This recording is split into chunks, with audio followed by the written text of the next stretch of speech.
Let's go! All right. Technical analysis number 5 on the day. Here we have Sean Larsen of UW Whitewater, another WIAC fellow. Love to see it. Is it WIAC? Is it the WIAC? I don't know. I'd say the WIAC, but all right. Well, if you're watching this video, I assume you're a hammer thrower yourself, or maybe you just stumbled upon it and you decided to watch it. I don't know why, but if you are interested in improving your technique, getting better, throwing farther, winning stuff, go to my website, gripandrip.co. Sign up for some online coaching, maybe an in-depth technical analysis of your own. Yeah, let's get to work. Love to help you guys out. So, let's get into the video. Let's take a look at Sean's throw. Another Sean. Let's see it. Gotta turn that down so we don't get a copyright strike. But Sean, looking at all the throws you sent, I think this is my favorite of all of them. I think this is the best looking one. Not that the other ones were horrific or anything, but this looks like kind of like the most complete throw. The other throws just had some minor inconsistencies, which I think I'll talk about throughout the video why they're maybe happening. But this is, I think, the best in terms of patience and connection. The most complete looking throw you sent me. So let's break it down and tell you what is going on. So first and foremost, starting at the back of the ring, slightly tiny bit offset, ball back to the right, and as you can see, not bad. I think the winds could be a bit better. Looking at it, you're very left-sided, and maybe you're not even, it's not that you're left-sided, it's just that you're afraid to let the ball come forwards at all. In this first one, yes, you do bring the ball forwards, but it's mostly with that left arm, not so much with that right arm. And then you do this thing here that I'm not particularly a fan of. Like I said, I think you make it look pretty well, at least for how the throw develops, but like mostly when I see people wind like this, as you can see, your head's facing zero, but your shoulders are very much turned back to the right. So you're doing a great job with the shoulders. I would just like to see maybe your head facing a little bit more to, let's say, even 30 degrees, 45 degrees, or even if you want to be crazy, 90 degrees before zero, so like 270. But yeah, this head always peaking at zero, I think that could potentially set you up for some inconsistency. When I saw this initially, I was like, oh boy, let's see where this goes. But then, like I said, you do a good job of managing it. Your left arm is very long, but I think you just need to stay a little bit more square to the right side of the cage, a little bit more open, especially with the eyes and the head. I like the long orbit you're setting up with the long arms. I like it, but it's this sort of position right here where you see the hips starting to face like 45 after zero, and then you see the shoulders come to facing zero. I just think it might be a little bit easier to feel that connection if you're opening up a little bit more to the right. And with that, it's like you're almost afraid to let the ball come forward, as I said. All right. If you open up to the right a little bit more, you can wind a little bit more to the left side, if that makes sense. Honestly, I feel like I should send you a little, explanation video for what I'm talking about after this. But yeah, just gotta open up, face the right, bring the ball front to back, and just establish a little bit more connection forwards here. Because right now, like you said, you're kind of just almost always ahead of it a little bit. And then you kind of open up a little bit too much. You're facing a little bit more to the left than I think you need to be. But you still do a good job opening up. It's just the same sort of thing. The head really peaking zero. You're down the legs a little bit. You can see this right leg really straightening out. And see that this is the thing that I'm not a huge fan of, and that's this really strong left side coming through. But the good thing is, and I commend you, you're very patient through entry. And you can see, even though you are very much ahead of it here with the head and the shoulder, you're very patient and you wait through zero. So good job. Good on you there. I think part of opening up early is also giving the chance a hip to connect a little bit more. Whereas you can see as you come through here on entry, you get ahead of it with the left side, and then you're super patient and you let the ball go, and you're being very relaxed with the upper body, very patient with the upper body, but then also very patient with the lower body. And as you can see, as you go to set up this entry, your hips start to shift down and back away from the hammer as it goes around the left. So you can see you're almost over kind of preloading that left side maybe a little bit too much, and your hips sink back away from the hammer. Your left side's turning with it well. Your right side is turning with it, but your right foot's not really working. This right leg, this right hip really isn't working the ball or working with the ball. You're just kind of chilling and letting it go. So like you're doing the right idea of patience, but you got to turn that right side with it a little bit more. You got to work with the hammer. As the ball goes around the left, pretty good here. Best left leg position I think I've seen in the entry all day, perhaps. But yeah, it just starts to get a little bit too rotational with that strong kind of left side setup. So try to feel this right side sweeping the ball through zero a little bit more, perhaps. Then as you go through single support, you can see it looks like the ball. Oh, I like this catch position actually. But like I've said to a few other people today, you just got to connect that right hip and work it with it. As the ball goes around the left, you got to connect that right hip and step forward towards the ball.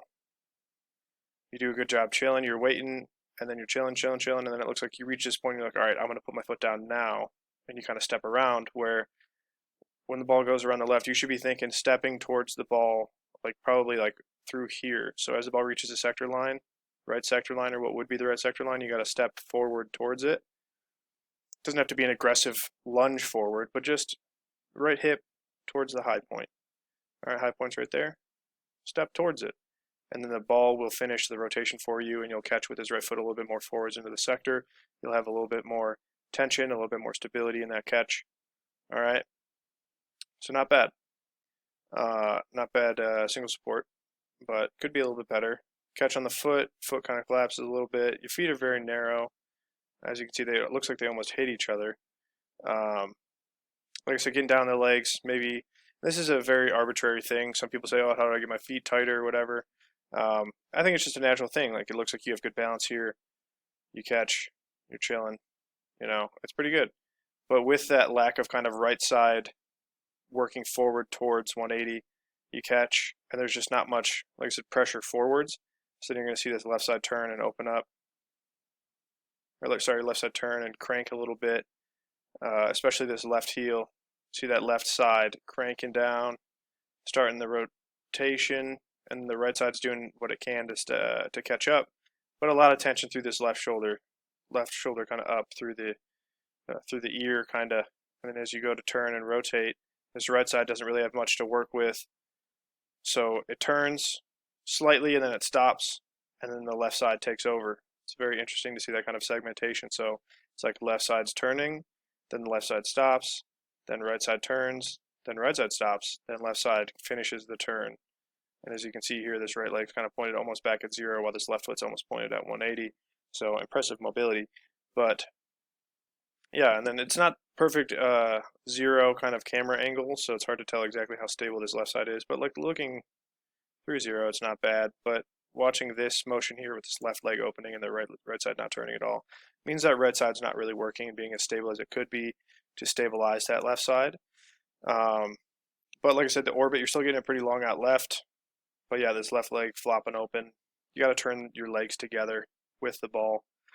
And then, so now this is a better single support movement. You're starting to get that hip a little bit more forwards into the ball. You catch, but you are a little bit tight, over-rotated in this catch. I think that comes from that left side pulling, that left foot flopping at the end of double support.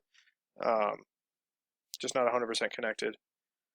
But you catch, over-rotated a little bit later in terms of where the ball's at when the foot comes down. And then I think I'd guess it's probably going to be more of the same, that left foot. It looks like the left heel grounds a little bit later here. So as you can see, as the ball goes through zero, that left foot doesn't ground until about there. So you're a little bit behind on it because you pulled that left side in the previous turn. But then after that, once the left heel grounds, everything's getting better. Your right foot, right leg still needs to be catching and doing more work and finding more stability on that catch. You got to feel this right Right side is the engine of the throw. I think I've said that at least 100 times today, I feel like, but um, a little bit better than the previous turn, not as aggressive with the pull back. A little bit better. Orbit's getting a little steep on you. You can see your hands almost above your head. Legs still a little stiff. Like I said, I think you'd be a little deeper in the legs, especially.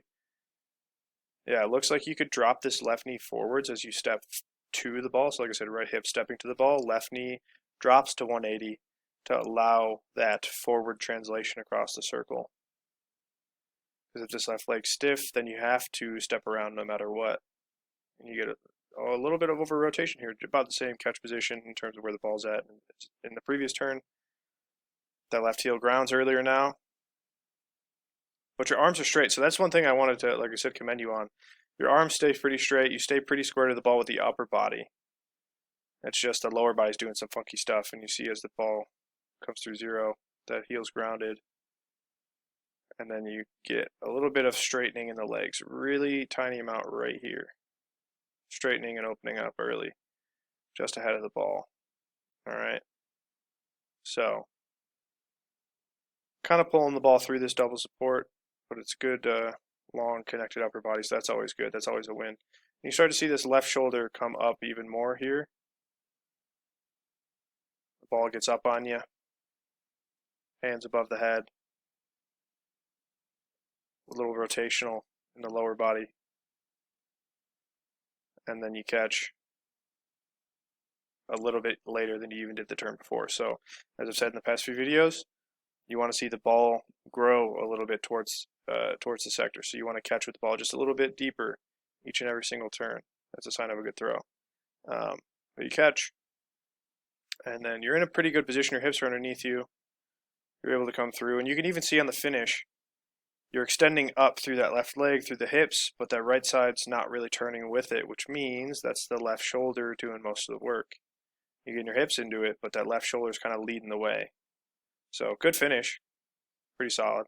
Pulling off a little bit, but pretty solid finish. So yeah, it's a good throw for kind of like I said how it starts out. I was very worried about this left side in the lines. But yeah, open up, face the right, turn your head to the right. You know, if you like it, if you try it and you hate it and it doesn't work, then hey, keep doing your thing. A lot of the stuff I told you in the turns could still help out your throw. But the biggest thing is just figuring out that lower body connection. You know, when you really start to throw far, most of it comes from the legs. And I'm sure you've heard that before. I'm sure people preach that all the time. But maybe this will help enlighten you and help you clarify what that might mean. So yeah, connect that right side a little bit better. Feel that right side working.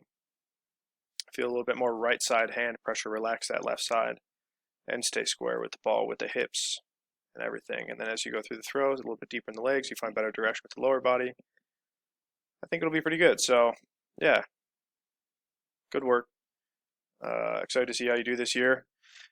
Keep me posted on progress and stuff like that. I'd love to see it. Like I said, the D3 hammer throwing community, I stand by you. Okay, I want to help out fellow people. You know, my people. I've been there, I've done it, and would have loved to have somebody like me back in the day to help me out. But it is what it is. So yeah, let me know if you have any questions, Sean. And if anybody else out there would like any online coaching or technical analysis, go to my website, gripandrip.co. All right, see you guys. Have a great day. Bye-bye.